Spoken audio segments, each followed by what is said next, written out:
रामदेव आज से एजुकेशन में फिर से इन्वॉल्व हो रहे हैं, क्या पहली प्रतिक्रिया? देखिए, काला धन एक बहुत बड़ी समस्या है और काले धन पर ये सरकार श्वेत पत्र लाई, लेकिन श्वेत पत्र भी जो लाई वो काले सोच के साथ लाई। वास्तविकता तो ये थी कि काले धन पर काला पत्र लाती और ये भी बताती देश को कि उस काले धन को जो कि विदेशों में जमा है उसको वो भारत लाने के लिए क्या प्रयास और क्या कोशिशें कर रही है, उसके बारे में वो पूरा का पूरा जो इनका काले धन पर श्वेत पत्र था, जिसे कि काला पत्र मैं कह रहा हूँ, वो बिल्कुल चुप था, खामोश था। बल्कि कहीं ना कहीं काले धन के मठाधीशों और काले धन के माफियाओं को बचाता हुआ दिखा।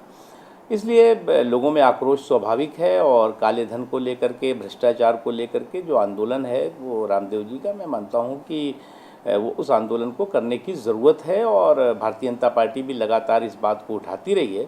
अगर कोई संस्था या कोई व्यक्ति या साधु संत या लोग इस तरह की आवाज़ उठाते हैं तो मुझे लगता है कि उस आवाज़ को नक्कार खाने में तूती की आवाज़ न मान करके उस आवाज़ को गंभीरता से लेना चाहिए और उस आवाज़ के बारे में सरकार को सोचना भी चाहिए, निर्णय भी लेना चाहिए और उसके लिए आगे कदम भी बढ़ाना चाहिए। हमने देखा है कि स्वामी रामदेव के आंदोलन को बीजेपी लगातार सपोर्ट करती रही है, समर्थन करती रही है। क्या इस तरह का समर्थन इस आंदोलन से भी?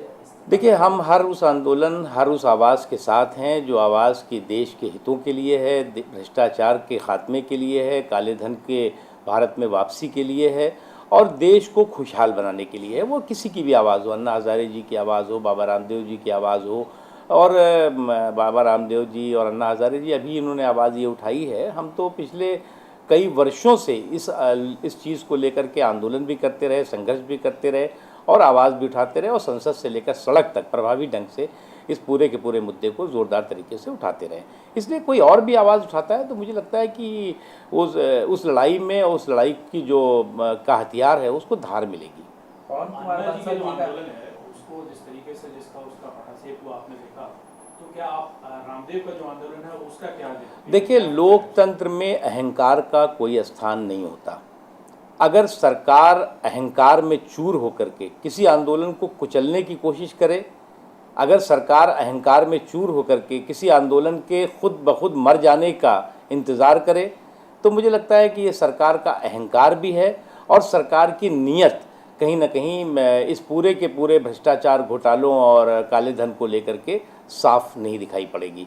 इसलिए अहंकार नहीं होना चाहिए। लोकतंत्र में बातचीत के रास्ते और लोकतंत्र में जो सड़कों से आवाज़ उठती है, उस सड़कों की आवाज़ की गूंज सरकार तक पहुंचनी चाहिए, संसद से उस संसद तक उसको गंभीरता से लेने की ज़रूरत है। और जहां तक सवाल है अन्ना हज़ारे जी हों या बाबा रामदेव जी बहुत दिनों से काले धन को लेकर के आवाज़ उठाते रहे। जिस वक्त की आवाज़ उठी उस वक्त, उससे पहले आडवाणी जी ने इस पूरे के पूरे मुद्दे को उठाया। जब ये आवाज़ उठी तो सरकार ने दो टूक कहा था कि इस तरह का कोई काला धन विदेशों में नहीं है।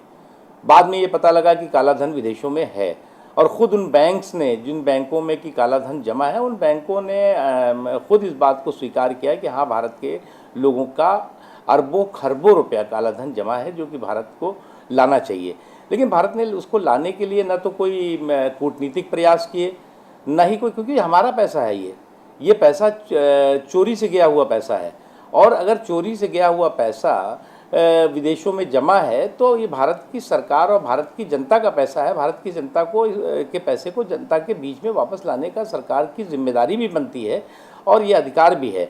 और अगर हमारी सरकार होती तो हम जो है वो एक हफ्ते के अंदर इस बारे में कार्रवाई भी करते, क्योंकि जब ये खुलासा हुआ तो ये 2005 में खुलासा हुआ, तब एनडीए की सरकार नहीं थी। जो ये कुछ लोग कांग्रेस के तर्क देते हैं कि साहब एनडीए ने क्यों नहीं किया, अरे भैया 2005 में तो हम थे नहीं, 2004 से लेकर के और आज 2012 तक आप हैं, अभी आप हो सकता है 1 साल और रहें।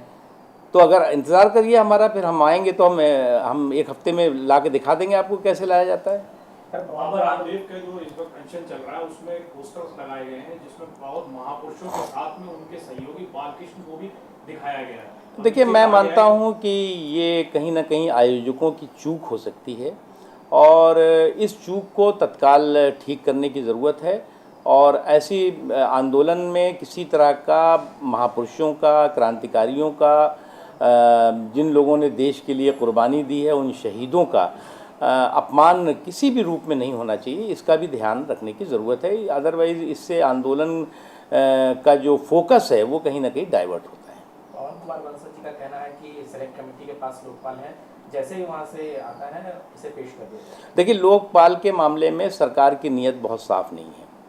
हम शुरू से इस बात को कहते रहे हैं कि सरकार ने जिस तरह से राज्यसभा के अंदर आधी रात में लोकपाल के हत्या करने की कोशिश की, सिर्फ ये बहाना बना करके कि 200 से ज़्यादा अमेंडमेंट्स हैं, इसलिए हम कैसे इस पर चर्चा करें। और अब जो है वो सेलेक्ट कमेटी की बात की जा रही है। सेलेक्ट कमेटी मुझे लगता है कि रिपोर्ट देने वाली है और प्राथमिकता के आधार पर सरकार को लोकपाल कानून बनाने की दिशा में आगे कदम बढ़ाना चाहिए। बिना किसी इंतज़ार के इस दिशा में तेज़ी के साथ, हम लोग बहुत पहले कह चुके हैं कि इसी सत्र में लोकपाल बिल पर चर्चा भी होनी चाहिए और लोकपाल कानून बनना भी चाहिए।